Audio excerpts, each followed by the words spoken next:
जय श्री कृष्ण दोस्तों, आप सबका अपने चैनल पुण्य धर्म में स्वागत है। देव गुरु बृहस्पति को बुद्धि और शिक्षा का कारक माना जाता है। धार्मिक ग्रंथों के अनुसार गुरुवार को भगवान बृहस्पति की पूजा का विधान है। गुरुवार के दिन व्रत रखना और बृहस्पति देव की पूजा करना, उसके साथ में कथा सुनने से घर परिवार में सुख समृद्धि बनी रहती है। कथा के अनुसार प्राचीन काल की बात है।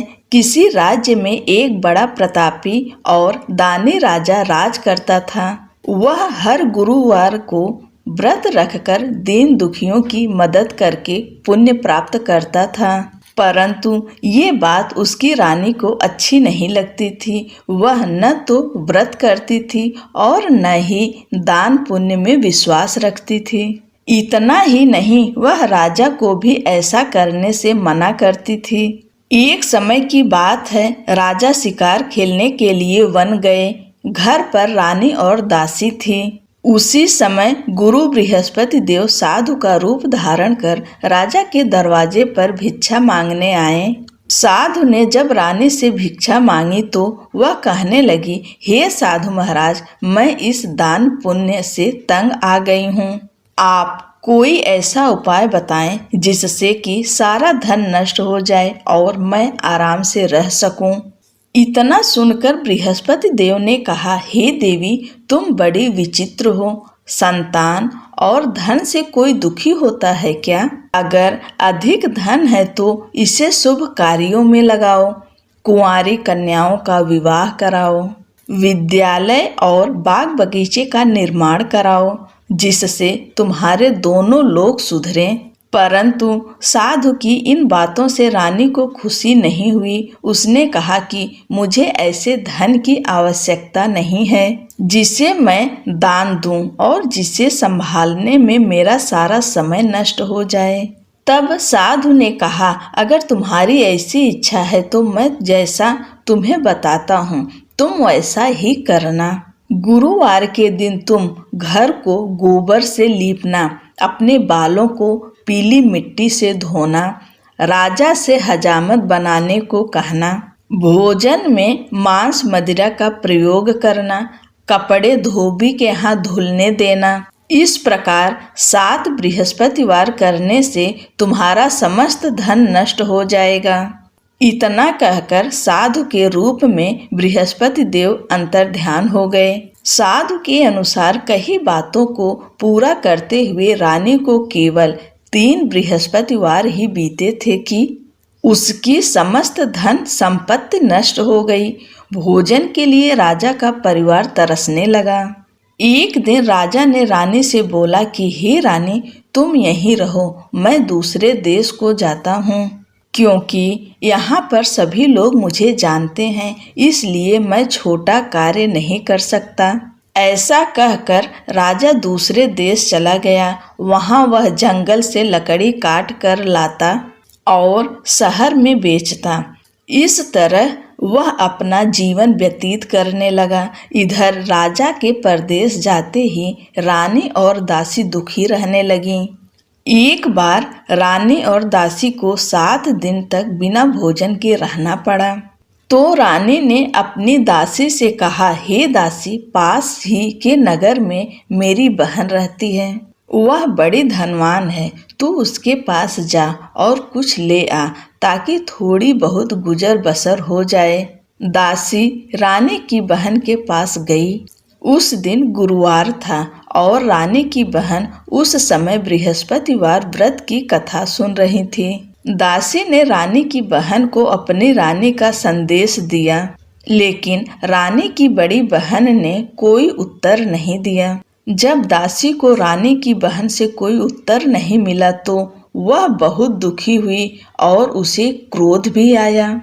दासी ने वापस आकर रानी को सारी बात बता दी।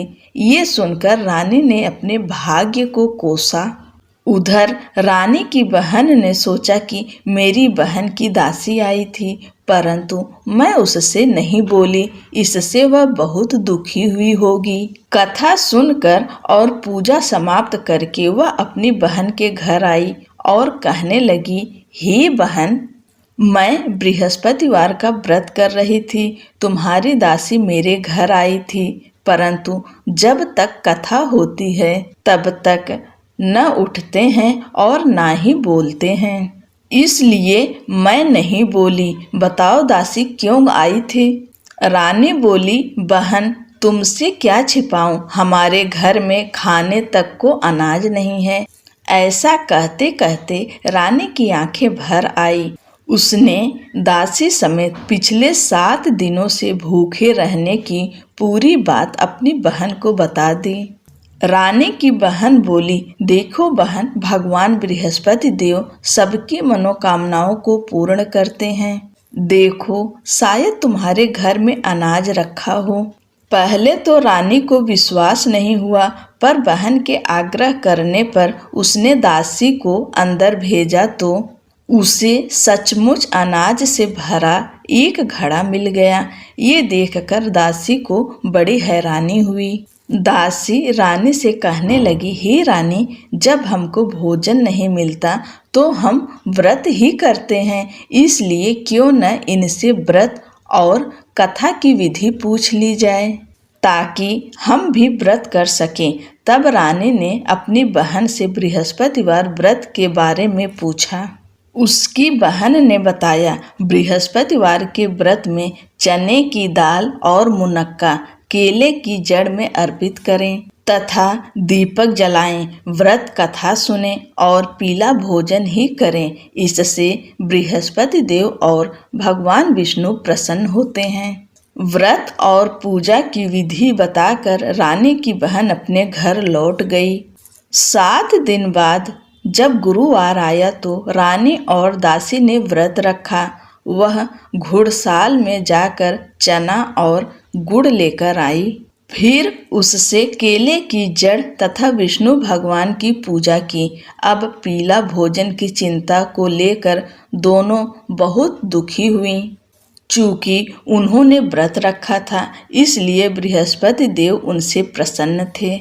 वह एक साधारण व्यक्ति का रूप धारण कर 2 थालों में पीला भोजन दासी को दे गए। भोजन को पाकर दासी प्रसन्न हुई और फिर रानी के साथ मिलकर भोजन ग्रहण किया। उसके बाद वे सभी गुरुवार को व्रत और पूजन करने लगीं।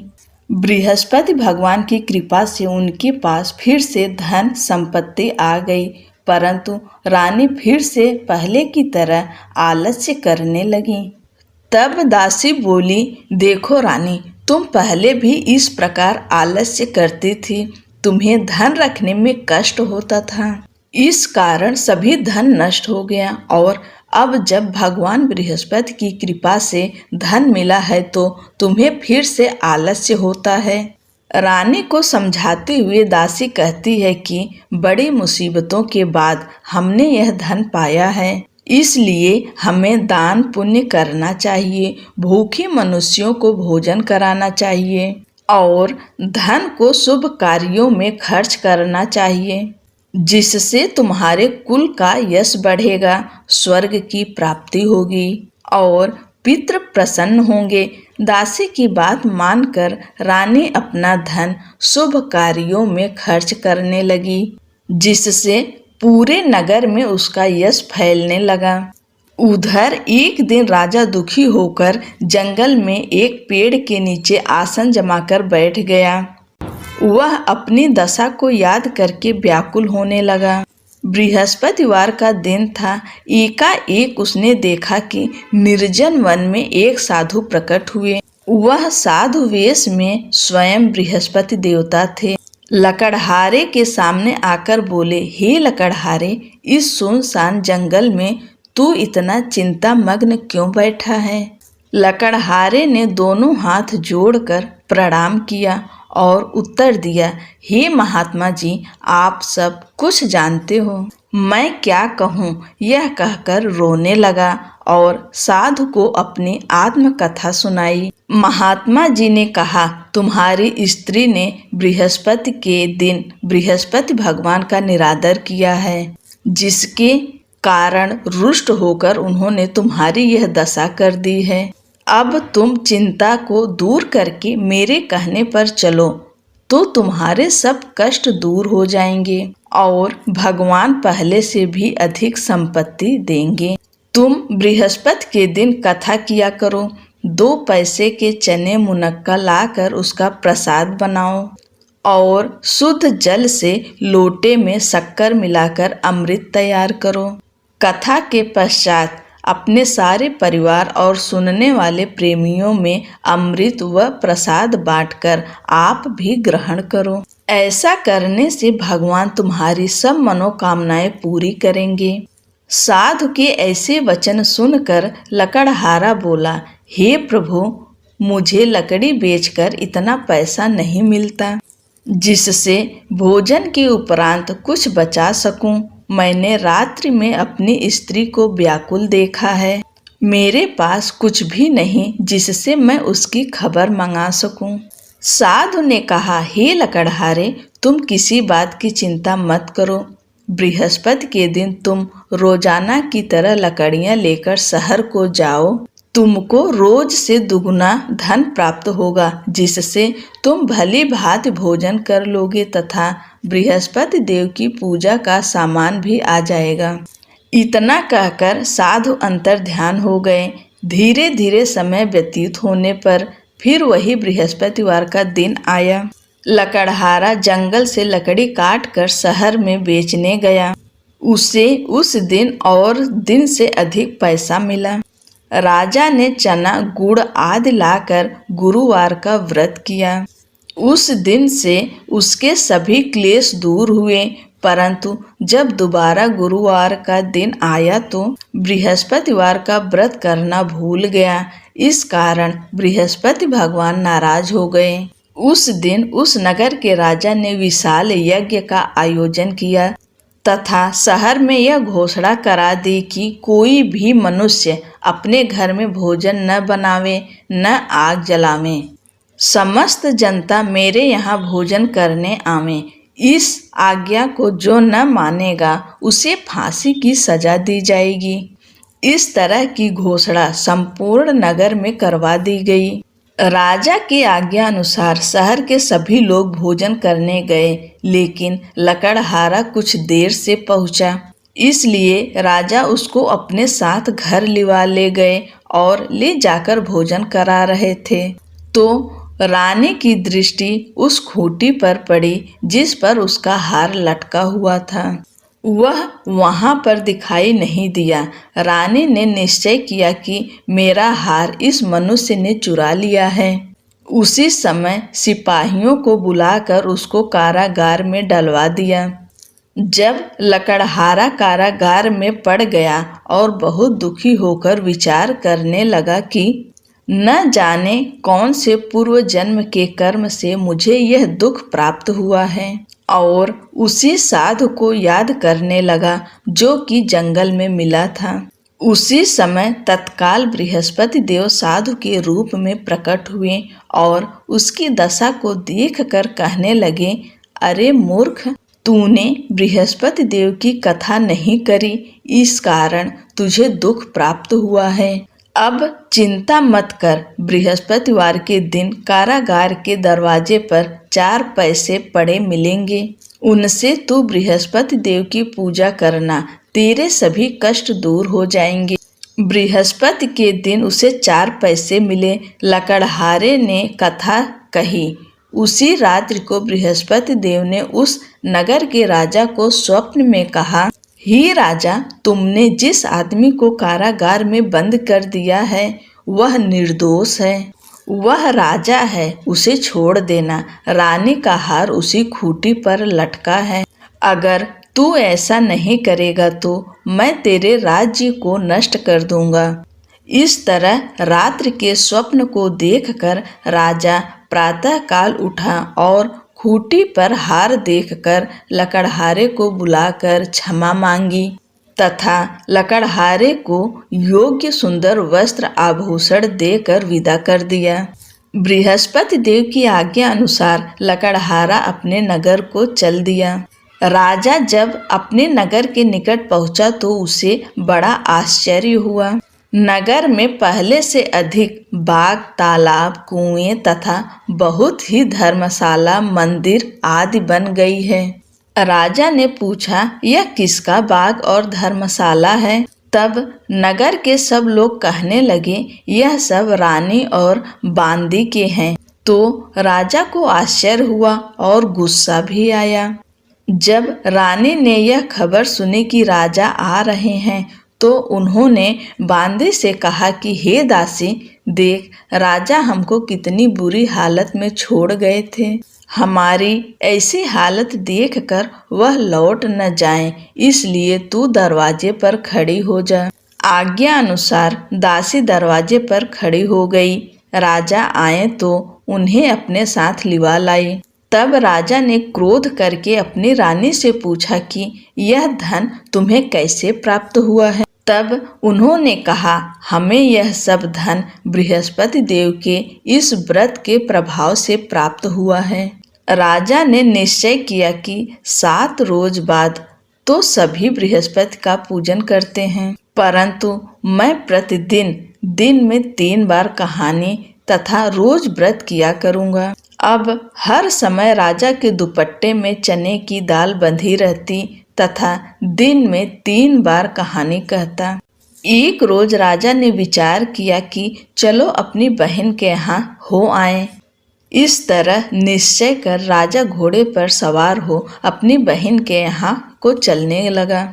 मार्ग में उसने देखा कि कुछ आदमी एक मुर्दे को लिए जा रहे हैं। उन्हें रोक कर राजा कहने लगा, अरे भाइयों, मेरी बृहस्पति देव की कथा सुन लो।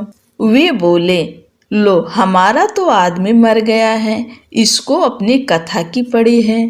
परंतु कुछ आदमी बोले, अच्छा कहो, हम तुम्हारी कथा भी सुनेंगे। राजा ने दाल निकाली और जब कथा आधी हुई थी कि मुर्दा हिलने लग गया, और जब कथा समाप्त हो गई तो राम राम करके मनुष्य उठकर खड़ा हो गया। आगे मार्ग में उसे एक किसान खेत में हल चलाता मिला।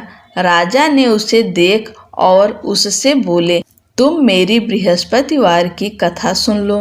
अरे भैया, किसान बोला, जब तक मैं तेरी कथा सुनूंगा तब तक 4 हरैया जोत लूंगा। जा अपनी कथा किसी और को सुना।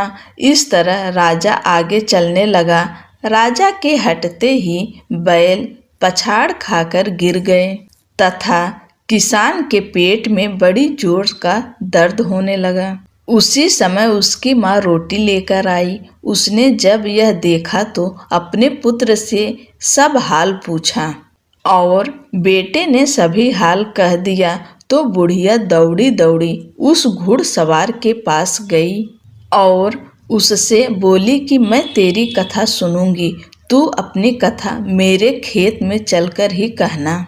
राजा ने बुढ़िया के खेत पर जाकर कथा कही, जिसके सुनते ही वह बैल उठ खड़े हुए तथा किसान के पेट का दर्द भी बंद हो गया। राजा अपनी बहन के घर पहुंचा। बहन ने भाई की खूब मेहमानी की। दूसरे रोज प्रातःकाल राजा जगा तो वह देखने लगा कि सब लोग भोजन कर रहे हैं। राजा ने अपनी बहन से कहा, ऐसा कोई मनुष्य है जिसने भोजन नहीं किया हो, मेरी बृहस्पतिवार की कथा सुन ले। बहन बोली, हे भैया, यह देश ऐसा ही है कि पहले यहाँ लोग भोजन करते हैं, बाद में अन्य काम करते हैं। अगर कोई पड़ोस में हो तो देखाऊं? वह ऐसा कहकर देखने चली गई, परंतु उसे कोई ऐसा व्यक्ति नहीं मिला जिसने भोजन न किया हो। अतः वह एक कुम्हार के घर गई जिसका लड़का बीमार था। उसे मालूम हुआ कि उनके यहाँ 3 रोज से किसी ने भोजन नहीं किया है। रानी ने अपने भाई की कथा सुनने के लिए कुम्हार से कहा तो वह तैयार हो गया। राजा ने जाकर बृहस्पतिवार की कथा कही, जिसको सुनकर उसका लड़का ठीक हो गया। अब तो राजा की प्रशंसा होने लगी। एक रोज राजा ने अपनी बहन से कहा कि हे बहन, हम अपने घर को जाएंगे, तुम भी तैयार हो जाओ। राजा की बहन ने अपनी सास से कहा। सास ने कहा, हाँ चली जा, परंतु अपने लड़कों को मत ले जाना, क्योंकि तेरे भाई के कोई औलाद नहीं है। बहन ने अपने भैया से कहा, हे भैया, मैं तो चलूंगी, पर कोई बालक नहीं जाएगा। राजा ने बोला, जब कोई बालक नहीं चलेगा तब तुम ही क्या करोगी। बड़े दुखी मन से राजा अपने नगर को लौट आया। राजा ने अपनी रानी से कहा, हम निर्वंशी हैं, हमारा मुंह देखने का धर्म नहीं है और कुछ भोजन आदि नहीं किया। रानी बोली, हे प्रभु, बृहस्पति देव ने हमें सब कुछ दिया है, वह हमें औलाद अवश्य देंगे। उसी रात को बृहस्पति देव ने राजा से स्वप्न में कहा, हे राजा, उठ, सभी सोच त्याग दे, तेरी रानी गर्भ से है। राजा की यह बात सुनकर बड़ी खुशी हुई। 9वें महीने में उसके गर्भ से एक सुंदर पुत्र पैदा हुआ। तब राजा बोला, हे रानी, स्त्री बिना भोजन के रह सकती है, पर बिना कहे नहीं रह सकती। जब मेरी बहन आवे तुम उससे कुछ कहना मत। रानी ने सुनकर हाँ कर दिया। जब राजा की बहन ने यह शुभ समाचार सुना तो वह बड़ी खुश हुई तथा बधाई लेकर अपने भाई के यहाँ आई। तब रानी ने कहा, घोड़ा चढ़कर तो नहीं आई, गधा चढ़ी आई। राजा की बहन बोली, भाभी, मैं इस प्रकार न कहती तो तुम्हें औलाद कैसे मिलती। बृहस्पति देव ऐसे ही हैं, जैसी जिसके मन में कामनाएं हैं सभी को पूर्ण करते हैं। जो सद्भावना पूर्वक बृहस्पतिवार का व्रत करता है एवं कथा पढ़ता या सुनता है, दूसरों को सुनाता है, बृहस्पति देव उसकी सभी मनोकामनाएं पूर्ण करते हैं। भगवान बृहस्पति देव उसकी सदैव रक्षा करते हैं। संसार में जो मनुष्य सद्भावना से भगवान जी का पूजन व्रत सच्चे हृदय से करते हैं तो उनकी सभी मनोकामनाएं पूर्ण करते हैं। जैसी सच्ची भावना से रानी और राजा ने उनकी कथा का गुणगान किया तो उनकी सभी इच्छाएं बृहस्पति देव जी ने पूर्ण की थी। इसलिए पूर्ण कथा सुनने के बाद प्रसाद लेकर जाना चाहिए। हृदय से उसका मनन करते हुए जयकारा बोलना चाहिए। बोलो बृहस्पति देव भगवान की जय। भगवान विष्णु माँ लक्ष्मी की जय। जय श्री कृष्ण। राधे राधे।